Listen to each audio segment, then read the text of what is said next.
I think probably first place to start is when you started the business. You're kind of a born on social business now, aren't you? It was the Facebook page was the first, or the Instagram page was the first. So wasn't it? Back in 2015, it was actually 6 years last week. We officially launched the brand, and that was when we kind of first started. But initially, we just had the Instagram set up. We did have a website in the making, so we were kind of working on that in the background. But we started the hype up just off Instagram and things like that before we could even get the website live.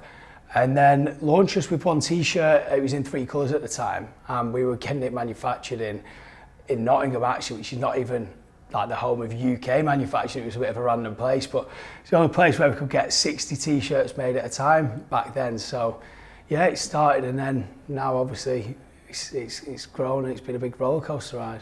Yeah, it's grown really quickly. I suppose obviously you had quite a lot of followers on Instagram, so it made sense to make sure that you could like leverage all that. You know what, I think back then as well, it was a lot easier because there was a lot of people just getting into Instagram then, but no one was really getting paid for anything. So even people with big followings would like the clothes and reach out to us, and they'd do a post just for a free garment or something like that. Whereas obviously if you start a business now, looking at some of the people with the same amount of following, be charging thousands of pounds for the same kind of outreach. So we're very lucky with that. Obviously at the time I'd just come off a TV show, so I had quite a really engaged audience as well. So we tried to both obviously make the most of that, and I kind of knew a lot of people on all the other TV shows as well. So as an initial start, that made a huge help to raising awareness of the brand and obviously getting it out there. So yeah, fortunate at the time. And then the dynamic of the two, you've both got really different skill sets. Didn't you study law originally? Yeah, I studied law and don't practice it at all anymore. But in terms of the dynamic between us two, it's unbelievable. So I'm MD, so I'll look after all finances, warehousing, logistics. We probably share merchandising, don't we, in terms of product ordering. And then Ross looks after all the other sides, so the creative, the marketing, campaigns, influencers, all that sort of stuff. So in terms of how we are at work, still yet to have our first argument. do you find that you balance each other out as well? Just like having quite different personalities and skill sets, like is there one that wants to run off in a direction, the other one kind of pulls them back in a little bit? Yes, in a way, but then also at the same time, we both kind of have the same vision, but our minds take us different ways to get there. So it's kind of, we always constantly bounce ideas off each other. And I think that's what works because we both value each other's opinion. So rather than kind of running too far ahead, we'll ask a question, we're like, it's kind of like a soundboard, is it a good idea? Yeah, if Scott thinks it's a good idea and I've come to him with it, vice versa, it's a good idea, so we'll go with it. Whereas I think if I was left by myself, I probably would get carried away, and I didn't have a soundboard to kind of double check things on.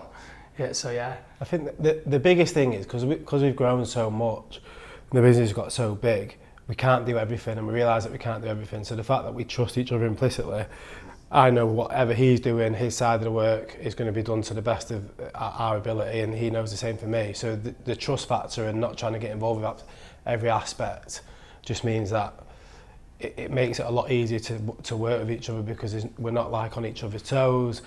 I know whatever Ross is going to bring out from a clothing perspective is going to be bang on. He knows anything decision that I make financially or working with retail partners, it's going to be fine. So just having that trust between ourselves that we know that we're pushing each other all the time to do the best that we can do within our departments, it just makes it easier. Yeah. And then as you start to bring more people into the business, and obviously you guys have kind of built a culture, not just from an internal point of view, but from how customers see the business. The culture's kind of built, and there's a definite brand image that you can see with you guys. But as you bring those extra people into the business, how do you keep that culture going as you grow and expand and bring new people in?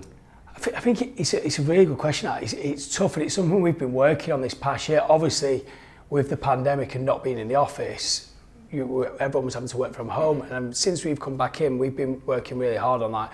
What is our culture? What do we stand by? And there's a lot of different things that you can do, and what we've been doing. It's one thing we probably never did in the past, because in the clothing industry, everything's moving up fast, is celebrate successes. Yeah.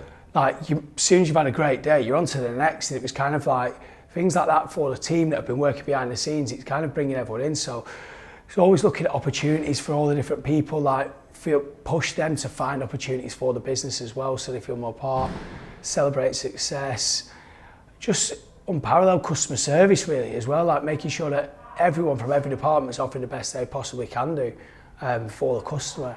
Yeah, so we both read a book at the start of the year called The Barcelona Way, which was, it's a book about, it's more about football and football players and the right fit, and how Zlatan didn't work at Barcelona and stuff like that, but there's a lot of, for anybody listening, there's a lot of good stories within that book on what's good to do and what's not good to do for culture within the business. So we both read that at the start of the year, and it's really helped, and then from the back of that, we set up our own culture, we put it all up over the office, and people sort of buying into what we're trying to do and the atmosphere that we're trying to create a lot more in terms of day to day. And I think what we've tried to do as well, especially with some of the more experienced, longer term employees, is kind of them be ambassadors for the culture as well, because it's not something that we can, obviously we can set the initial culture, but we can't force it upon people. So it's kind of, you need your key kind of ambassadors to kind of project that around the office, as well as just us two kind of bombarding everyone, this is what we do, and trying to boost morale that way. So the team are all on board, and I think it's probably given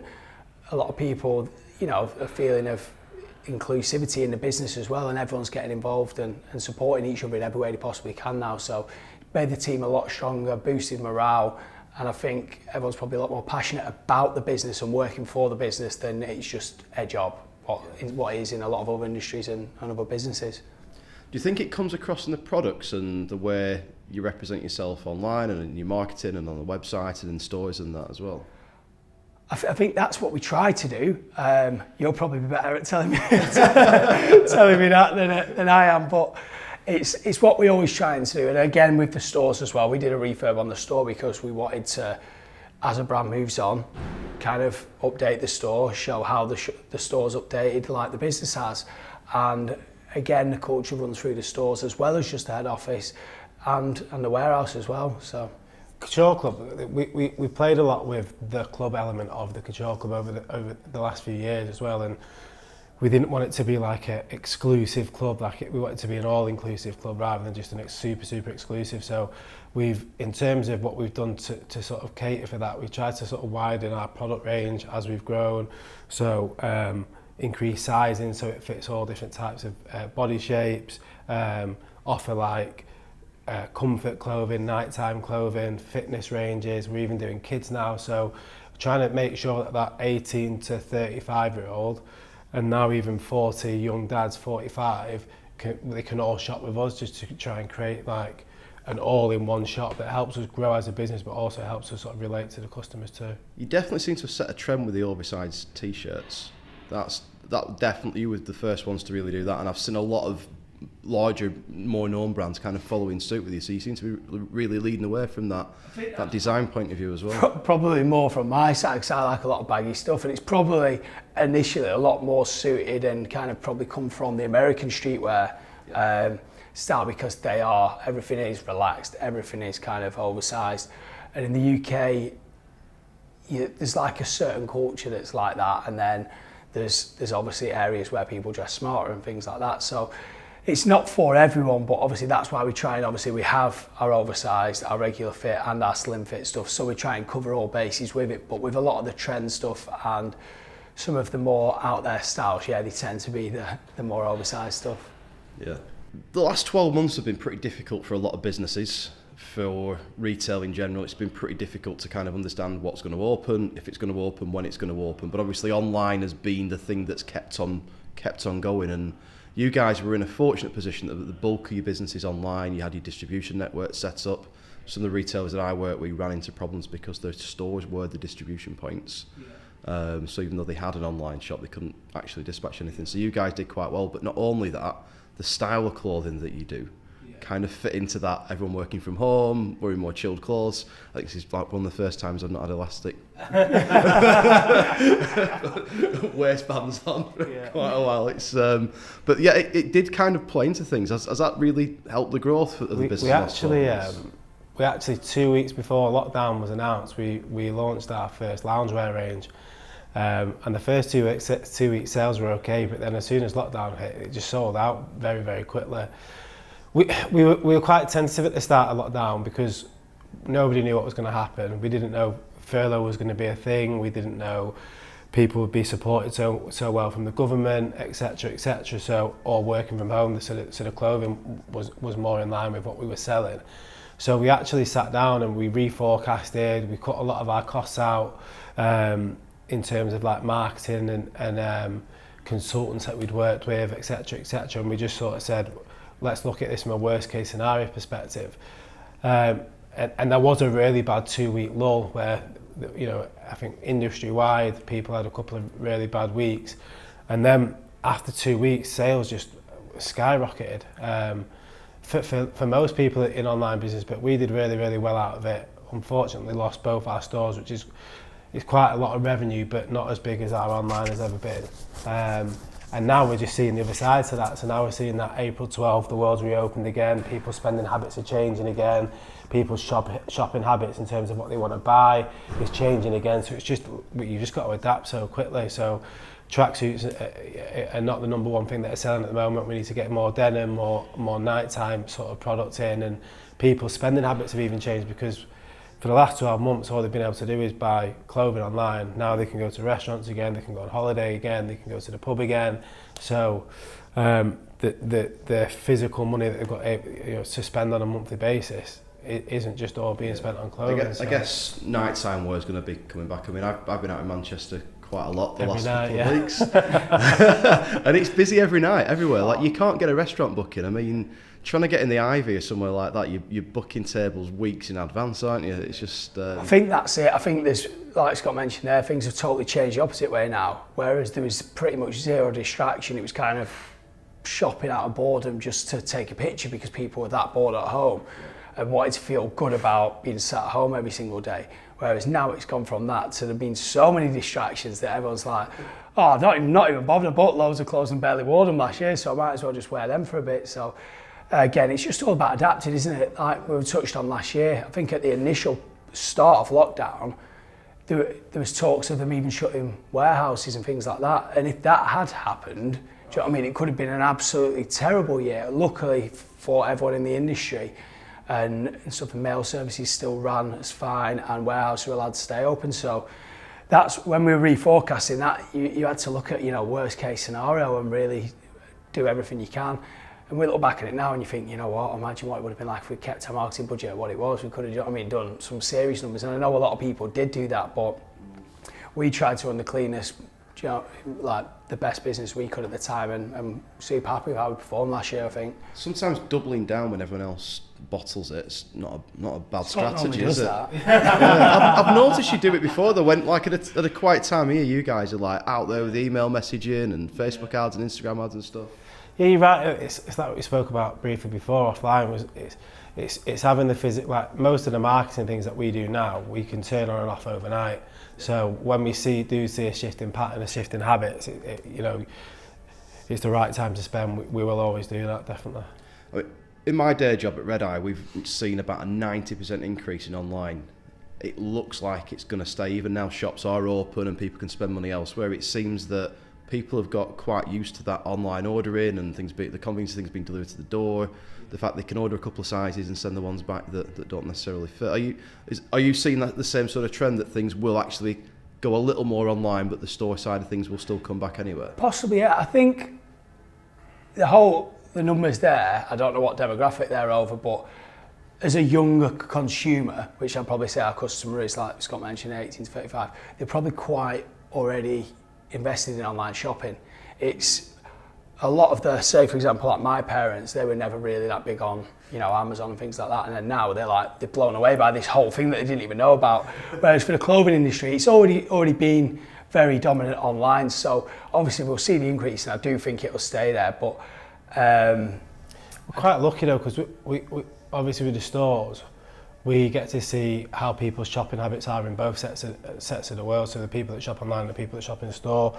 And in the same breath as what we're also saying, that the 18 to 35-year-olds, you know, they're tech savvy and they'll shop online. They've probably got accounts everywhere. They're also the ones that probably scared the least about getting caught with COVID. So they're the ones that are also the busiest people in the shopping mall. So the only way that we can take a read of it is we opened up Trafford Centre again on April the 12th, and we were doing the same figures, if not a lot higher than we did 2 years ago pre-COVID, and we only forecast to do like 80% down back on 2 years ago based on, we thought it'd be a lot more people like tentative. So the shops have opened and opened up quite well, but again, I don't know whether that might be a 3-month thing because people have been missing out on it for so long, and then they'll just naturally move back to the online. And I think as well, especially with the stores, how you look at it now as well is your conversion rate is different to what it used to be. Because if you're going to a shopping centre now and you're going to a store to purchase, and there is a risk, you know, like in the world now, there's a risk you might catch something. They go in there to buy rather than going there to just look. Crowds. Yeah, people are going for a walk in the countryside if they're going for a walk instead of the Trafford Centre, aren't they? Even if it's raining. So it's like, whereas before people would kind of just be in Trafford Centre for something to do, I'd probably say, even though there's nowhere near the same amount of footfall in the centre as a total right now, your conversion's through the roof because the people that are there are going with a meaning to buy something. So there's a lot more intention about it. The other thing I've noticed, like being in Manchester City Centre during the day, there's very few people compared to what there used to be mushing about at lunchtimes and early in the day. I mean, I wouldn't want to own Costa Coffee or Pret or anywhere like the sort of lunchtime places and coffee places. Yeah. But that footfall doesn't seem to be there like it used to be. Like you said, people going having a browse around. So you've still got to get your products in front of people. So does that kind of bring that online and marketing piece, does that make that even more important going forward? And then that in-store part, it's an experience, isn't it? Yeah. People do want to go to the shop, try things on, and that kind of becomes more of an experience outing kind of day than people just sort of being in town or at work. They've got a bit of time to call in the lunch before they and go I to the think train. even like all out-of-home media for the last 12 months was just a no-go because there's nobody on the street. So whereas previously we'd done like football stadiums, we'd done digital billboards, taxis, that kind of market, and you just switch it to where people, the most eyes are going to be. So whether that's YouTube, whether it's Facebook, Google ads, you know, Daily Mail articles or whatever it might be, it's just changing your pot from one pot to another, literally. It's like having a plan and just being slightly more flexible with it, I suppose, isn't it? You've got to adapt to where the customer is, and I think the whole industry now, it is, as every year there's more and more brands that start, it's a very saturated industry, so you have got to work hard to get the same amount of revenue now as probably what you might have done years ago. You know, it's like, I hear from everyone, the cost per clicks are through the roof at certain times, and it is a battle to get in front of people. Yeah, that's going to get worse, isn't it, later in the year with the cookie legislation that's coming in. So that owning a database of your own customers that, I mean, I'm on your mail list, I get the emails from you guys and engage with them, but if you don't have that, that's going to get really bloody expensive, isn't it, going forward? I think we're very aware of, there was obviously the Facebook phenomenon like in the last few years of how successful people are doing with Facebook ads and stuff like that. And it was, you always had that doubt, like it's kind of too good to be true, like at some point it's going to end, and obviously hooked. And that's kind of and that's kind of happened now. So we, in the background for the last few years, have been working really hard on our like loyalty scheme. Do you know what I mean? Building basically the segments inside our business as well, so that we can really support our own customers and using our own data. So self-sufficient in a way. Of course, obviously you need to bring in obviously a lot of the new customers, but it's kind of how you look after the ones you've got as well. There's no point having those massive acquisition programs if you're not retaining the customers. And if you're not treating the customer right, we've adapted a lot of things in our business with like all different types, like free returns, everything like that, doing everything we possibly can to support the customer, because your business is only as good as your customer base, really, isn't it? Yeah. And I think one of the things, I know I definitely fall for it all the time, where you get free delivery over a certain amount, that pushing that average order value up.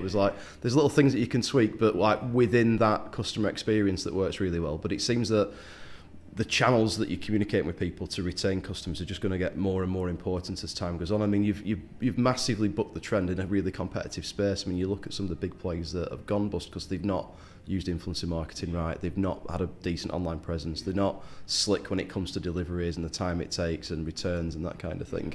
The things that you've got right, the customer experience that you've given, what more can you do? What are the plans for growth? Because obviously you've doubled and doubled and doubled, and I know you've got plans for the next couple of years to keep kind of doubling the size of the business. What are the next steps to keep that momentum going as well as customer experience? Yeah, customer experience is a massive one. We just touched on all the points that we can do there. The biggest thing for us to sort of help us enable us to grow are number one, traffic to the site. So making sure that influencer marketing, I think collabs will be a big thing for us moving forward. So whether that's with a music artist or I don't know, a blogger or an influencer of some sort. I think that's one way that other companies have grown quite quickly and it's quite aggressive route to market. Expanding our clothing base, so we launched activewear this year. Again, sustainable basics, sustainability is going to be huge over the next few years. So I think making sure that we're staying relevant product-wise and appealing to new people, new audiences, together with collabs. We just did a collab with Alessi, which is probably a lot more of a less formal sort of brand to us, but with a huge audience, 30-year heritage, massive in international territories where we're not, and sort of things like that where we can lean on their audience. We're a lot bigger in the UK than they are, admittedly, which is why we got the collab, and they wanted to appeal to a younger, cooler audience in the UK. So just doing things like that are going to make sure, you know, we scratch your back and I scratch yours, and it just makes it super relevant for everybody. Yeah. Sharing audience is a really smart thing to do, though, isn't it? Whether it's with influencers or other businesses that you can do the collabs with. You're helping each other grow in every way, but it's also you've got to find the right relevancy there. I feel like it's super important on who it is. And what you want out of it. I think you could quite easily commit to 1 million collaborations and it might not be suited. So the main thing really is how super relevant it is for the brand and what the aim to get out of it is. But once they're in place, then it should work perfectly. But again, for us, it's like Scott said, there's a lot of new territories to go at. We've seen a lot of organic growth in Europe, and then this year especially, since Brexit, a lot of organic growth in the US. And that was always something like which was a huge dream for us, but kind of more long term, like you know how much financially it's going to need to really give it a push. But for us to already see like such rapid organic growth there, it's only given us the confidence so that when we do turn the budgets on and really start focusing on the US and things like that, we should be able to get an amazing reaction there as well. So it's the new customer base, and also making sure that every single customer that buys from you now keeps repeating by looking after them with the loyalty scheme, double point stays, next day delivery. We're trying to work on our delivery, trying to get as late as possible delivery. You know, like the world's spoiled now with huge corporations like ASOS and things doing next day delivery. Well, Amazon next day delivery. You can order up until 12 o'clock and it's on you. Same day with some things. Yeah, same day. So cities, yeah.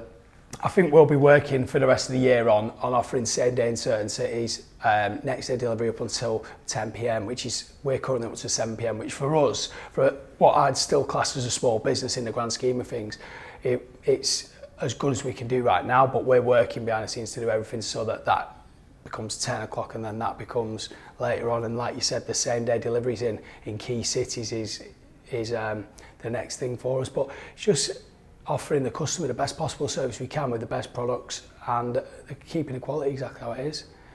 Yeah. You sort of touched on one thing, that the sustainability thing keeps coming up in conversations I'm having with clients and lots of articles that I've read. I was listening to with a chap from Unilever the other week saying that the brands that they've got that are brands with purpose, and it's usually around some kind of cause, often environmental, are the ones that are doing 70% of Unilever's growth. Are you starting to feel that's coming through from messaging that you get from customers, that sustainable supply chains are becoming more and more important? And from a lot younger audience than you'd think. So we did market research around 12 months ago with a student audience around a student program that we were going to run, and sustainability, whether it was the clothing, the packaging, anything that we could get our hands on that's sustainable was a massive must for like 18 to 21 year olds. And that was a massive surprise to me, because I was like, when I was 18, 21, to be honest with you, I wouldn't have been that bothered.